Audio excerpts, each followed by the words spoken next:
What's up, ladies and gentlemen? This is the Jose Show. Happy Monday. Now, let's start off today's show talking about last night's Grammys because last night's Grammys were amazing. Starting off with the fact that Bianca got to win Album of the Year for her album Cowboy Carter, which makes her the first black female artist to win Album of the Year in 26 years and the first black female artist to win Album of the Year this century.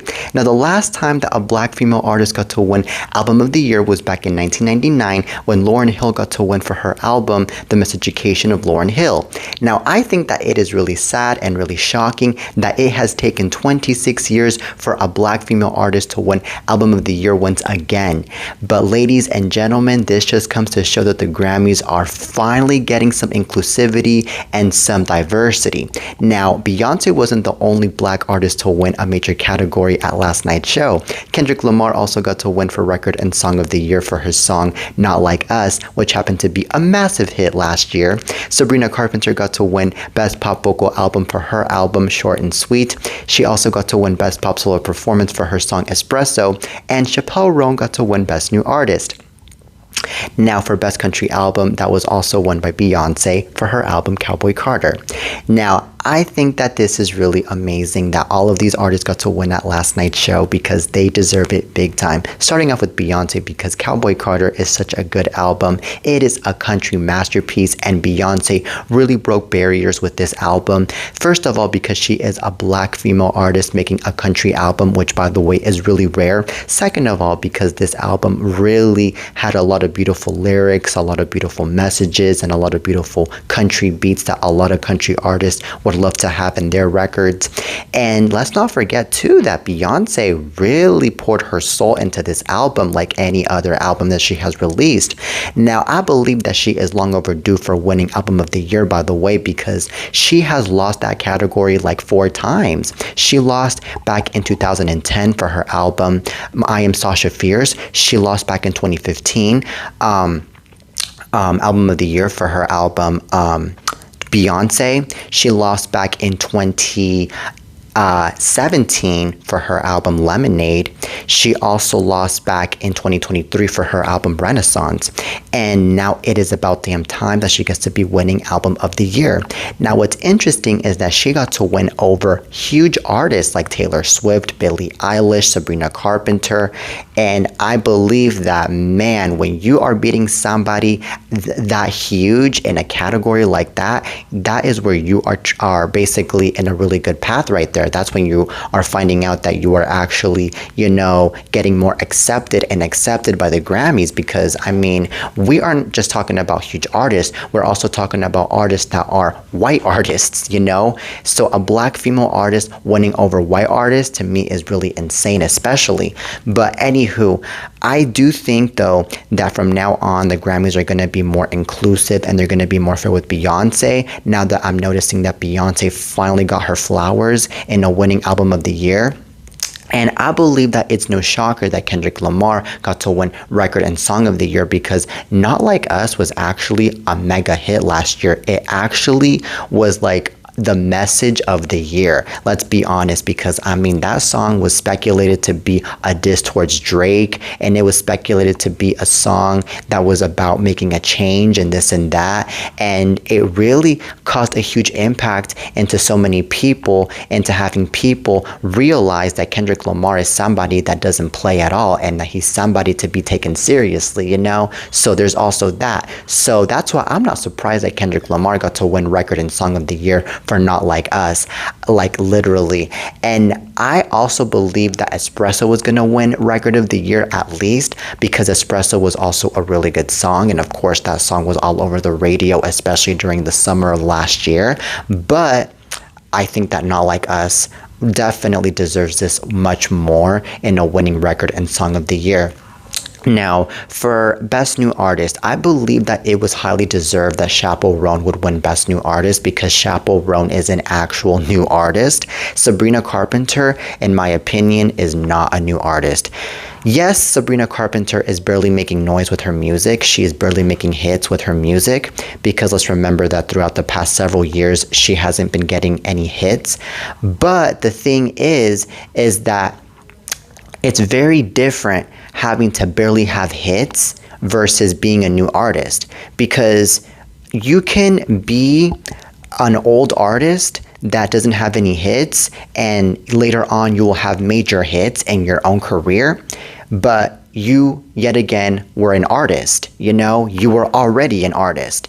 Now when you are a new artist, you are basically starting off your own career basically recently. Okay, and that's what happened with Chappelle Roan, is that she barely started off her own music career recently. And not only did she start her own career recently, she also got to be releasing a huge hit, which to me is really impressive, because not all new artists get to be releasing hits when they are new artists, So congratulations to Chappelle Roan for winning Best New Artist. That is amazing right there. And she actually even gave a really good speech last night when she got to win Best New Artist, speaking out on love, and speaking out about inclusivity, and speaking out on a bunch of other things in order to help our nation and help our own world. So I am so happy that Chappelle Roan really went out there and gave it her all in her speech, especially. Now for Best Pop Vocal Album, it was already predicted in my opinion that Sabrina Carpenter was gonna win, because Espresso was a huge hit last year, and then Short and Sweet also was a big hit of an album as well. I do believe though that Ariana Grande deserved this award as well, because Eternal Sunshine was really that good of an album. Let's be realistic. It really had those good hits like Yes and We Can't Be Friends, Wait for Your Love, and of course The Boy Is Mine. Ladies and gentlemen, come on now. And I just feel like that right there deserves so much recognition. Now, as for the Tortured Poets Department by Taylor Swift, maybe that deserved some recognition too, because that album was not a bad album too. Let's be realistic, but it wasn't as good as Eternal Sunshine. So yeah, and by the way, for Best Pop Duo/Group Performance, I noticed that The Boy Is Mine was also nominated in that category. And I believe that with that song was really good. It was really out there. It was really sexy of a song. Let's be realistic. I mean, with Brandy and Monica being included in that song with Ariana Grande, especially, man. And that song deserved a lot of recognition last night at last night's Grammys. But I do believe that Die With a Smile also deserved the award for Best Pop Duo/Group Performance, and that song indeed got to win in that category, by the way. Especially because, I mean, let's remember that Lady Gaga and Bruno Mars really poured it in with that song. And that song, by the way, is a #1 hit right now. It has been #1 for like 4 weeks now here in the country. And that song is already on to getting 1 billion views on YouTube anyway. So, I mean, there's also that. So, I mean, it was well deserved that that song would win Best Pop Duo/Group Performance. And I believe that for Best Dance/Electronic Performance, Never Ender by Justice and Tame Impala. I think that it's really interesting that this would win, because I have never heard this song in my life, and I have never heard of course, the artist behind this song either. But I mean, oh well, they won and they won. Congrats to them. All right, so anywho, yeah, so that's my take on last night's show at the Grammys in terms of the nominations and in terms of the winners. Now, as for the performances, I believe that last night's performances were amazing, man. I love Charlie XCX's performance, which, by the way, was at the very end of the show, because she was like being herself. She was just going crazy. She was going out there. She was like, whatever, I don't care what people have to say about me. I don't care what people have to think about me. I'm just gonna do what I do. And there was like so many people on her too in that performance. It wasn't just her. And they were like, you know, having a little celebration in that stage. They were like having a cultural reset or something in that stage last night. That's what I noticed in that performance. And it's so darn unique from Charlie XCX that she would have a performance like this, because I wouldn't see a performance like that from any other artist, So that's really interesting to me. And I honestly thought that Charlie XCX was kind of a big competition too, by the way, in the Album of the Year category, because it was also said that she was going to win. But she didn't win, though. But anyways, now on to Shakira. So Shakira got to win a Lifetime Achievement Award last night at last night's show, and that was well deserved because Shakira is an icon. I mean, hello, she is amazing. She has, caused a huge impact in the Latino community. She has been there for so many artists, for so many people.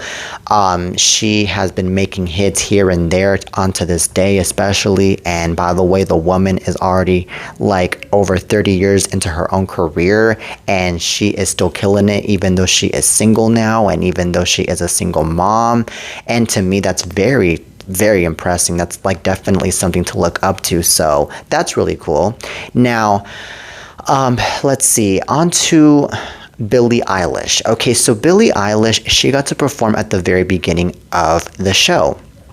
Now, I believe that Billie Eilish, man, did an amazing job performing Birds of a Feather.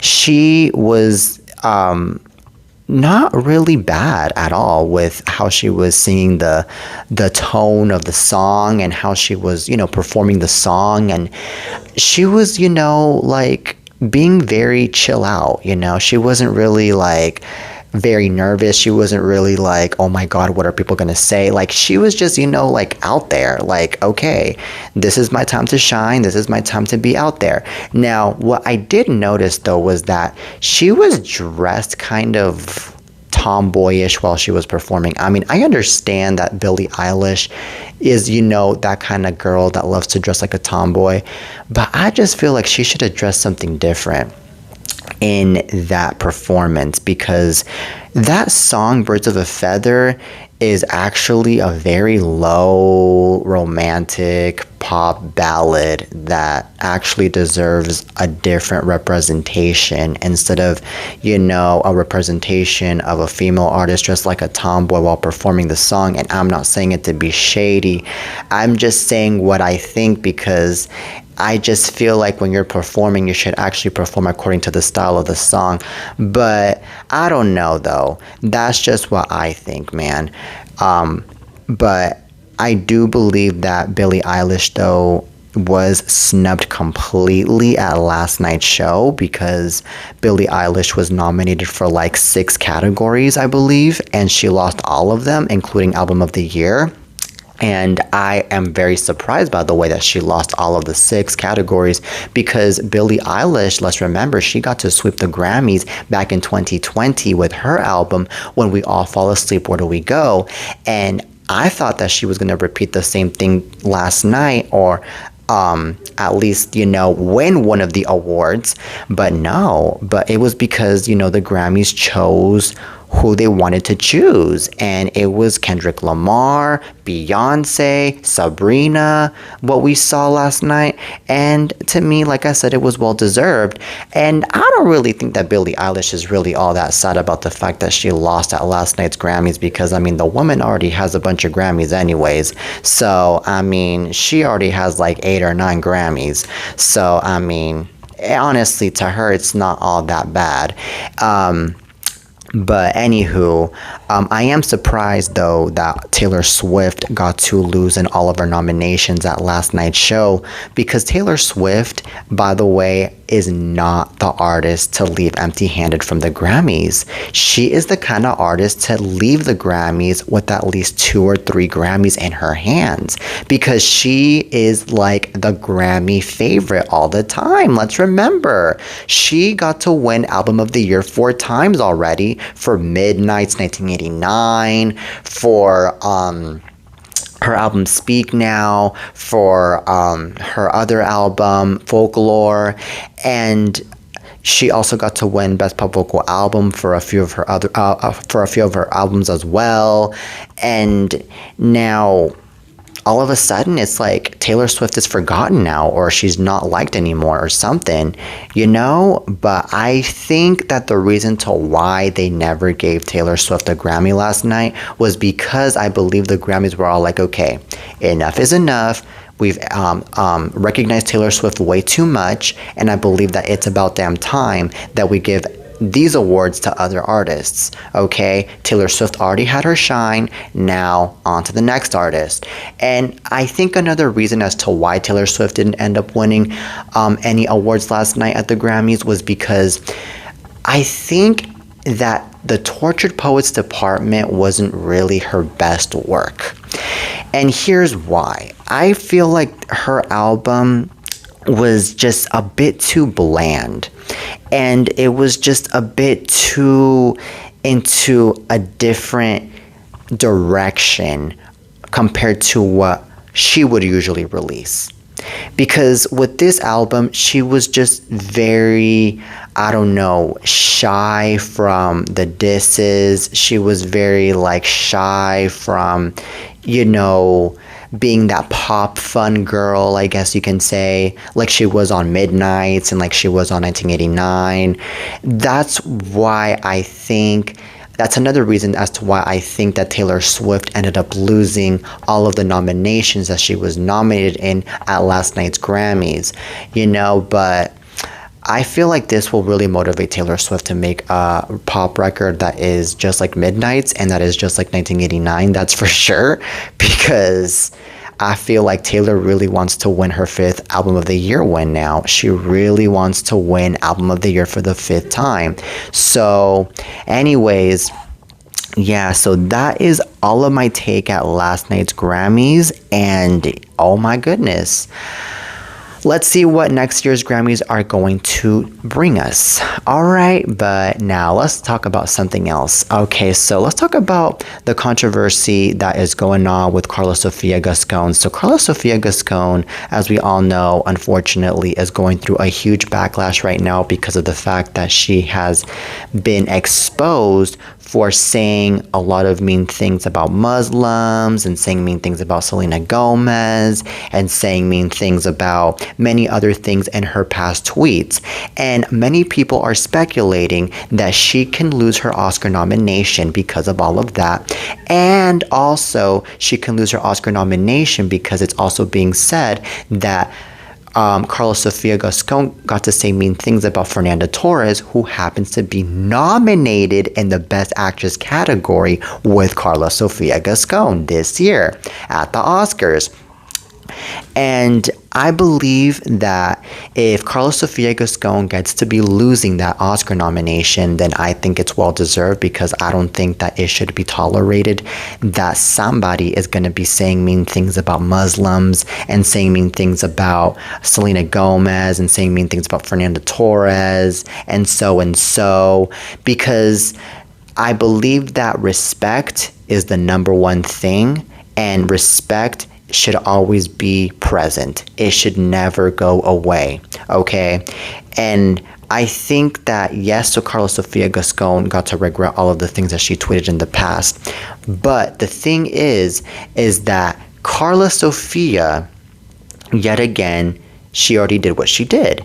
And it's too late to reverse all of that, okay? And I believe that because of all of this, not only is Carla Sofia going to lose her nomination, I also feel like the rest of the Emilia Perez working team is going to lose their nominations at the Oscars as well, including Zoe Saldana, because I believe that when one person does one thing, it affects the rest of the cast. It affects the rest of the working team, because I believe that since Carla Sofia Gascon, by the way, is the lead actress of this movie, she is basically the head. She is the most important one of the movie, you know? So that's why I believe that since she did something bad, it'll affect the rest of the people in that movie as well, even though I know it sounds unfair, because, I mean, this has nothing to do with Zoe Saldana, this has nothing to do with Selena Gomez, this has nothing to do with any of the other people that are working behind this movie. But to be specific, though, she said some very, very mean things that, by the way, are very hurtful, and this is exactly what she got to say in the past. Okay, so she got to say this. Okay, so she got to say this. The Chinese vaccine is not only obligatory, or it's not only an obligation, it comes with two rolls of it comes with two stuff of spring, she said, and then it comes with one cat that moves their hand, and then she had two flowers of plastic. It comes with 3 lines of a phone. It comes with €1 for your spring shopping. So basically she was trying to say that the Chinese vaccine is basically not something that is convenient for anyone to take, and that the Chinese vaccine is basically something that is just so darn ridiculous. It's just so darn political. It's just so darn weird. It's just so darn pointless. By saying the things that she said about the Chinese vaccine being just worth 2 plastic flowers and blah blah blah. Like, no. That's one of the things that she got to say. And then she also got to say some things about George Floyd as well. She got to say, wait a minute, no. She also got to say this. These effing morons, children of slavers, of immigrants, of tribal murderers, are ignorant of history. They throw stones at the statue of a man who was looking for a route to the Indies, guilty only of the fact that these people were born there. So that's another thing that she got to say. And then she got to say, what else? That Selena Gomez is a rich rat who plays the poor bastard whenever she can and will never stop bothering her ex-boyfriend and his wife. That's another thing that she said. And then she got to say many other things that were just very hurtful. Very, very hurtful. And I believe that will definitely, have her, pay the consequences for all of the things that she has done, hopefully. And yeah, now she regrets it. Now she is apologizing for all of the things that she said. And now she wants to reverse all of that. But like I said, there is no way that she's going to be able to reverse any of those things, because what was done was done. And from now on, she's just going to have to learn her lesson, and she's going to have to move on, and she's going to have to, basically just be more careful with what she says, because that's like the only thing that she can do. Okay, but anywho, I don't know what the rest of the cast of this movie thinks about this, if they really are condoning this, if they really are team Carla Sofia, if they really are still friends with her. I don't know, but what I can say though is that Carla Sofia deserves to be disqualified. Alright, now on to the next topic. Now let's talk about actor Casey Dydrick. So actor Casey Dydrick, best known for his role as Chad DiMera on Days of Our Lives, was arrested over the weekend in Tennessee for allegedly assaulting his girlfriend and snatching her phone, TMZ has learned. Dydrick was taken into police custody Sunday and charged with domestic assault and interference with an emergency call, according to an arrest warrant obtained by TMZ. He was jailed at the Davidson County Sheriff's Office and later released after posting $2,500 bond.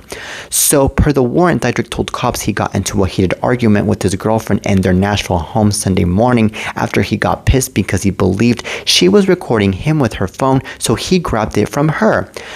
So he also claimed his girlfriend wrapped her hands around his neck, but officers say they found no evidence of that. So his girlfriend told cops the two got into a squabble, but she denied recording him. She also told police she cowered in a corner of the kitchen with her phone. She said Dydrick then came up behind her and placed her in a bear hug, ripping her phone out of her hand. All right, so she said she demanded her phone back, so she could call 911 because she feared for her safety, and Dydrick eventually gave it back to her after she promised to move out of the house that day. Alright, so as for Diedrich's Hollywood career, he's been in some major TV shows in addition to Days of Our Lives. Diedrich has appeared in Glee, Revolution, In the Dark, MTV's Teen Wolf, and Eye Candy. Alright, so this is insane. I believe that this guy is just one of those guys that wants to be hitting women and wants to be hitting people, because I don't think it's normal that you are over here hitting people for no freaking reason, and that you're over here basically causing a huge commotion over stupid stuff. Like, this guy should have just calmed down, and he should have been like, okay, it's whatever that my own girl is basically taking videos of me or is taking pictures of me, because basically what happened was that Casey got so pissed about the fact that his girl supposedly was video recording him, that then he went off and was wanting to beat her up and was beating her up. And to me, that's just so darn stupid and ridiculous.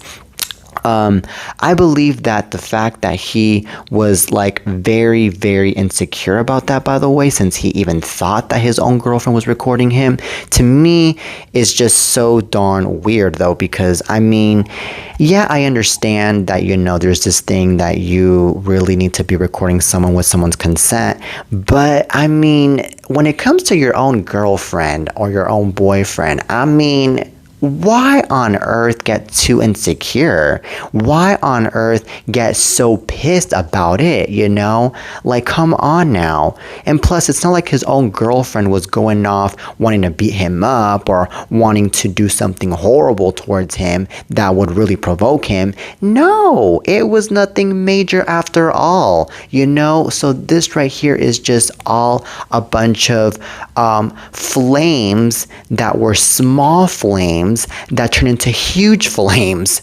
And by huge flames, I mean mega huge flames. And now, because of all of these mega huge flames that came from his part, now he is basically having to pay the consequences. And now he is going to be at risk of losing the opportunities that he wants to get over in Hollywood. Because if there's one thing about Hollywood and any other workplace, is that you're not going to be getting a lot of opportunities for being arrested and for being accused of assault, especially. So this guy really went down the horrible route right there. I mean, honestly, after hearing all of this, I'm already sensing that this guy already has anger management problems, and he needs to seek himself into some anger management classes, because man, I don't really think that a normal person in their right mind really is gonna beat you up for recording them. Okay, like, come on now. So anywho, on to the next topic. Now let's talk about Kanye West. Okay, so Kanye West says he was planning to attend Donald Trump's inauguration until he was asked to write a second apology for his past anti-Semitic comments. Now, Ye explained his absence from Trump's big day during a Grammys after party with Justin LeBoy, saying he felt like he was being censored and joking about not knowing the term anti-Semitic. Kanye makes the comments on Justin's popular podcast. The episode hasn't been released yet, but the interview was played at the party, and TMZ obtained video from inside the shindig showing Ye proudly watching the clip. So Ye and Justin also talked about the Kendrick Lamar and Drake beef, with Kanye declaring Kendrick's winning. Drake got some love from Kanye though. Yeezy compares Drizzy to Steve Curry, and credits Drake for making a long-term impact on music. So Kanye says Kendrick's elevating rap's frequency and explains why he's the only one who can beat Kendrick in a rap battle. Alright, so with the game will.i.am, John Monopoly, and Jim Jones by his side, Kanye grabbed the mic and told the party Justin is the culture's Joe Rogan, hyping up LeBoy's The Download podcast. Alright, so this is really insane what I'm hearing here. I believe that Kanye West just wants attention, and he just wants all of that crazy attention. All right, and also the fact that he is basically over here talking about the anti-Semitic comments that are basically going against him and this and that, to me just sounds like he has a lot of guilt, a lot of dirty conscience in him, because these anti-Semitic comments that he made were ages ago, and he was talked about this, I believe, like ages ago.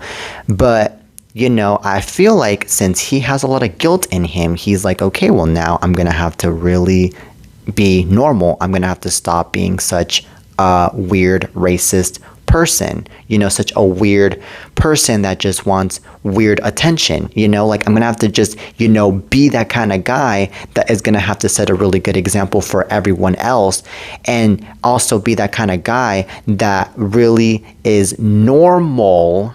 Okay, so there's also that. Now, speaking of Kanye West, I feel like he really went over the line last night at the Grammys, because I heard that he was not invited at the Grammys, okay? And also his wife or his girlfriend or whatever you want to call it, Bianca Sensori, was also not invited. But yet again, they arrived at the Grammys. And let's just say that Bianca Sensori wasn't dressed at all when she arrived at the Grammys. She was basically naked. Like, yeah, she had a dress, but the dress wasn't really a dress. It was more like one of those highly clear see-through dresses that basically you can see a person's whole entire body through it.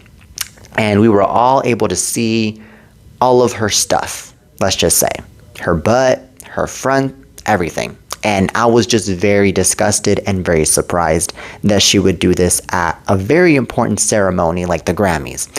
And she was just, showing it off like nobody's business. And then the camera crew was taking pictures of all of that yet again. And then Kanye West was next to her like, yeah, that's my woman. I love her. I'm there for her, regardless of what she does. And then, moments later, I heard that Kanye West and Bianca Sensori got escorted out of the ceremony because they were not invited at all. See, that's funny, because this just comes to show that they just arrived for that weird-ass attention, for that 5-minute attention. Kanye was not even nominated to any nomination, to any category from that award show.